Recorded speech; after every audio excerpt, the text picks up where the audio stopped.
What if I told you that Fantastic Four First Steps was actually the anti-gospel? A God who devours, a fallen herald who redeems, and the God Son, he offers resurrection without even tasting death. But, well, that's not... We tried for 2 years. Opening the movie with a miraculous birth, I'm pretty sure the gospel starts the same way too.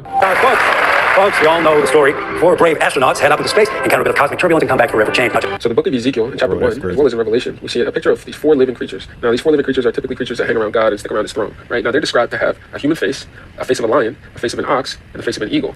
These are the Fantastic Four. The human face represents reason and wisdom. That would be Reed Richards. The lion represents courage and protective royalty. That's Sue Storm. The ox represents strength and endurance. That's Ben Grimm. And the eagle, that's fiery vision, as well as heavenly ascent. Obviously, that's the Human Torch. Bro, that's crazy, bro. Like, it's crazy to think about, like, they really be having biblical truths in all these movies, bro. But you would never think that deep, bro. Like, once you start growing closer in faith and, like, you know what I'm saying? It's crazy how you could just break stuff down that you wouldn't even think what's going on, you feel me? But your world will be consumed by the devourer. There is nothing you can do to stop it. Hold on, bro. Female Silver Surfer. This is my first time seeing her in the flesh for real. Hold on. Scan the badges a little bit, you know what I'm saying? Looking kind of good. It's a universal force, as essential as the stars. It's crazy because all of these movies try to portray people stopping God, but there really is nothing you can do to stop him. He said, give us your child, and I will spare the earth. He said no, obviously. So basically, where God the Father offers his own Son for the world's salvation, John 3:16, this time the human father stands against the God figure, refusing the very sacrifice through which in Scripture redemption comes. I must get the child. But he's just a baby. Yo. This is the first hint we get that the same herald who was created by Galactus is going to eventually betray Galactus. Sound familiar? We must use the time wisely. Oh look, it's the people who run the world. Wow. Didn't know they'd be making a cameo? Of course they gonna make a cameo, bro. You know the industry weird. So Lady Liberty is supposed to be a representation of Lucifer, if you didn't know. Now, you can look it up yourself. I'm not going to give you a history lesson here. Whoa, I never knew that. I ain't gonna lie. That's something I never knew. That's crazy.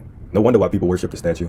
Obviously, we know that Galactus is supposed to be quote-unquote God in this movie. So it's kind of fitting that he's looking at her the way that he is. It's also kind of wild that they just shoehorn this. And that's kind of crazy how, like, all the villains, like, be the guy representation. So it's like the industry forces you to hate the villain, when in reality, the villain be the hero in a sense. You know what I'm saying? Like, it's crazy how, like, in a biblical standpoint, the villain be the actual hero. Like, you know what I'm saying? Yeah. Yo, am I tripping? Or does that trap look like something else? You are my salvation.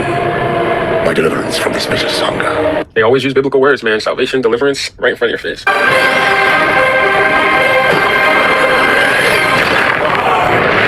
They really want you to think that Lucifer has a chance. Like, crazy. Remember, in the Bible, the world was saved through Jesus dying and resurrecting. Here, the baby doesn't have to die, but there still is a resurrection. It's just not his. Crazy. Who knows where his powers will take him? But right now, he's here. So basically, at the end of the day, right, humanity saves itself, the rebel angel aids their cause, and like I said, the Son offers life without the cross. It's a bold version of the Bible story of salvation.